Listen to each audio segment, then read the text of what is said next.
Happy Tuesday.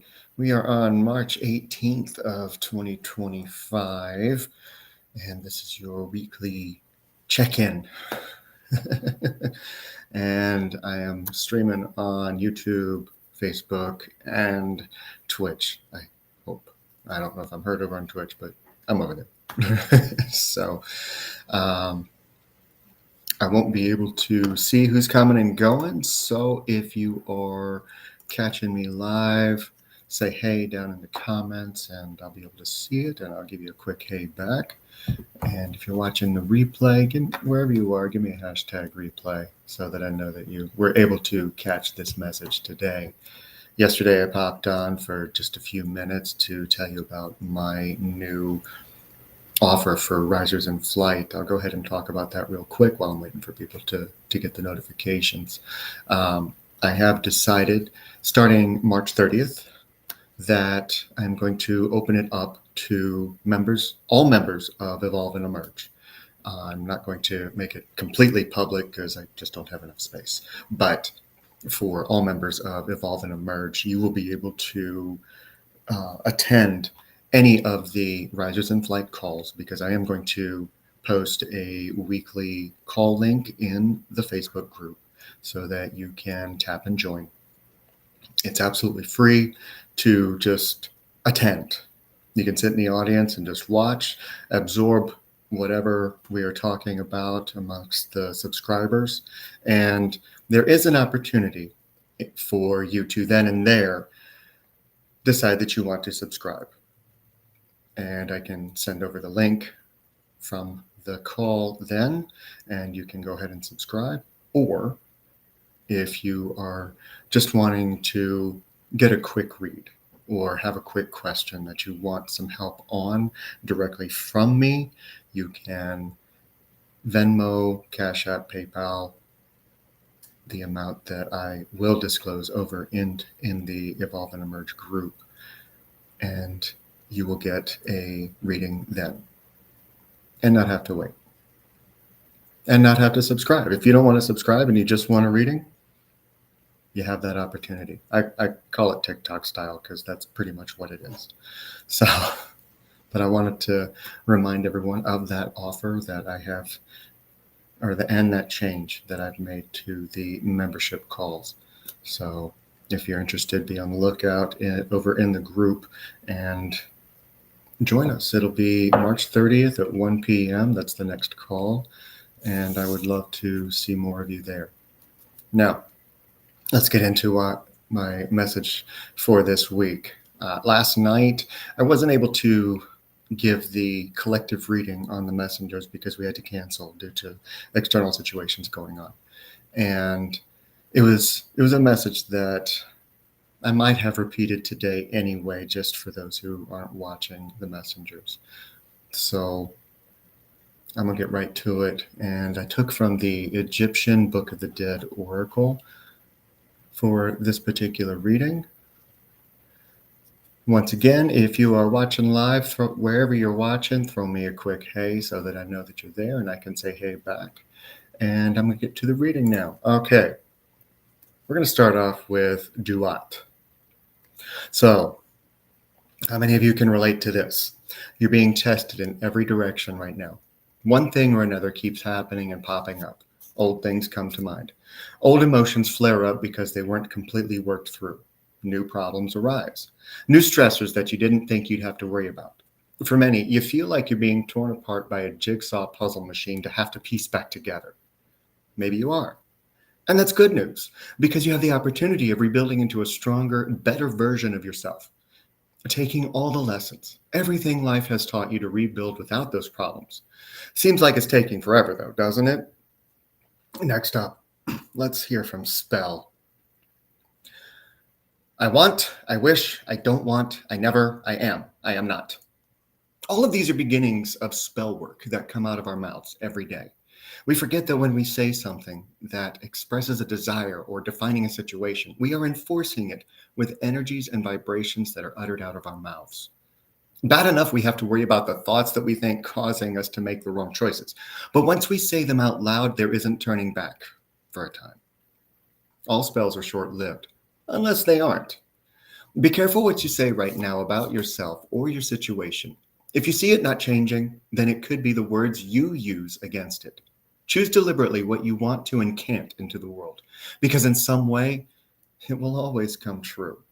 Next up, we have Amulet. Oh, this makes me look pretty. It's my favorite piece of jewelry. I wear it all the time. Well, isn't that nice? Do you clean it? Do you remember why you started wearing it in the first place? What does it hold? What do you do while you're wearing it? Don't forget that it holds its own vibrations that you wear against your skin. It will contain whatever you put into it. I see someone who is deep in thought right now. As I typed this up, I saw this. But I saw someone deep in thought playing with the pendant. Their eyes shift, they squint. Anger to contemplation, worry to fear, anxious to calm. These trinkets can be glamorous to wear, but they can also affect your own energies and even your moods. Same image as before, but this time the wearer is questioning the honesty of another, hoping, without realizing, that the amulet around their neck will protect them from any lies or loss. You may be entering a period of windfall soon, so protect yourself from being robbed of your happiness. I left a lot out of this, so if you have any contemplation about that and need a little bit more confirmation or guidance on that, please reach out and let me know, because there's so much more to what Amulet had to say to those that needed to hear it. Shabti, this little guy again. We've been seeing this guy in the messengers for these readings a lot. He's just going to pop up briefly to ask, why are you still allowing yourself to be in a situation where you are being controlled? This is for a select few whose ears it falls on. Pull your own damn strings. Make your own decisions and stick to your guns. Stop letting fear prevent you from doing what you know you need to in order to be whole again. Next up, we have riches. We are so abundant in every way imaginable. The problem is that we feel like prosperity is only in our credit scores, bank accounts, and belongings. Once this is realized, once the riches you already have are honored and celebrated, then you can focus on turning your lack of abundance into security and prosperity. Complaining or fearing that you don't have enough will be taken as this is where you are happy to be. What a crock of universal backstabbing bullshit is that? But think about it. If you believe you are in a certain position in life, don't you think that you will do what you can to maintain that belief, even if you aren't doing it purposefully? And let's face it, who here wants to feel scarce in their finances or life? Next up is dark. Echoing the duat, many are in a time period known as the dark night of the soul. Work through your shit. Get beyond it. Stop letting it hold you back. Be patient if you don't have exactly what you think you needed yesterday. It's coming. But until you make the realization and come to peace with the fact that you are at the root of the problem, it's going to be this way. It's hard for many to hear and sounds bleak and like you're being attacked for feeling the way you do. Well, it kind of is. But that's what happens when we roam in dark places for too long without facing the fears of what lurks in the shadows. The things we hide from ourselves to continue to feel safe. And that can be as simple as refusing to make the decisions that we know we need to in order to get to where we want to go. If it was easy, we wouldn't be able to appreciate or celebrate a victory of the sunrise in our life. You aren't dead yet. Your body is still going, so live, damn it. Finally, we have Seshat. For some, this is an indication that a question you've been waiting on the answer for will be coming soon. Make yourself ready for the response, whether you like it or don't. Good news or bad news, act on it. Don't wait, as you will not have much time to make a decision. So in the meantime, make a decision on both sides of the answer. It will prepare you on how to move. It's also calling out to everyone to write down your inspirations. Use your journals as a means to express yourself fully and truthfully. If you have something to say to someone, but don't know where to start, write it out. Read it to them. Don't text it. Read it to them if needs be. but use the power of the written word to express your true desires and feelings. And it's pretty abrupt ending, but that's it for the collective this week. But yeah, I don't know about anybody else, but I kind of felt scolded in that one because there's many areas in my life where it's like, get your shit together. It's time. Stop. Stop wasting time in the past. You're the only one there.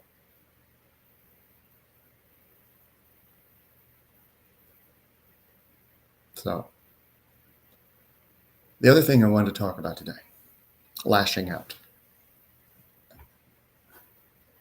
When you're not getting your way, when you're not getting what you want, when you're stuck where you have allowed yourself to be stuck, sometimes the only way we as humans decide to respond to that is by lashing out at somebody who hurt us. We do things that are out of character, out of line,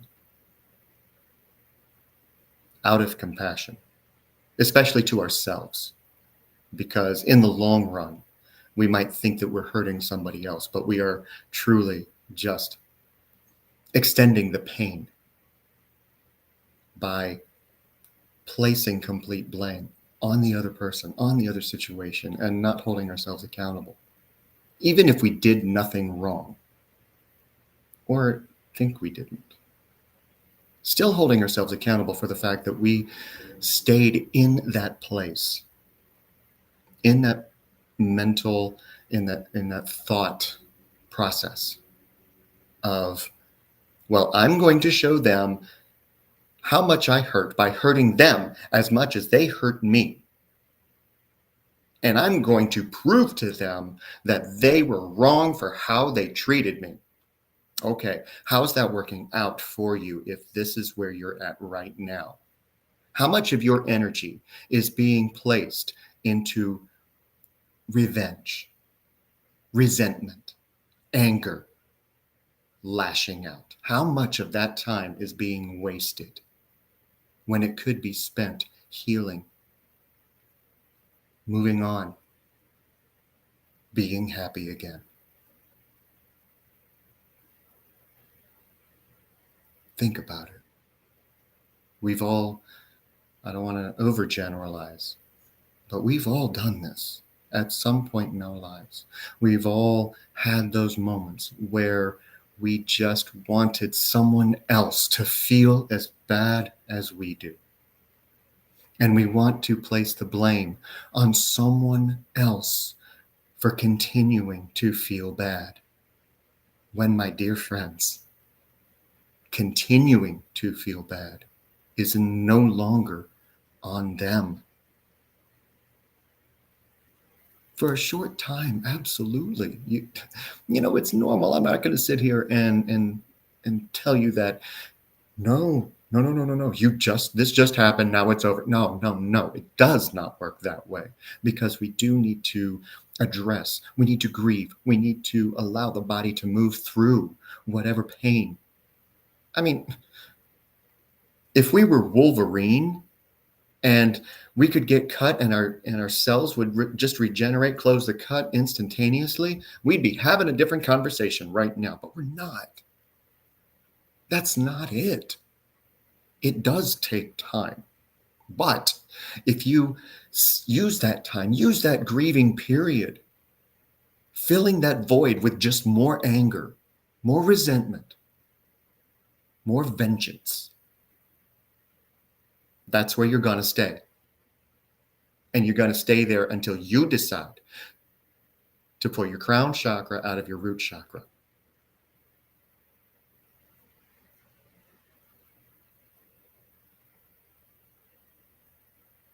So before you lash out again, think twice. The only person that's lying to anyone is you, lying to yourself that all of this is because of somebody else. Never true. never completely true. So, enough of that. I think you get the message.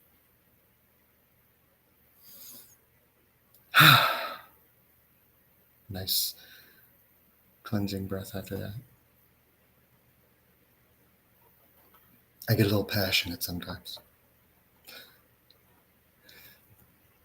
Thanks so much for joining me. And like I said, if you're watching the replay, give me hashtag replay so I know who's catching the message. And if you need to work things out, if you want a reading, if you want some coaching, you know how to find me. I'm over on Facebook. Just look up my name. So I will see you when I see you.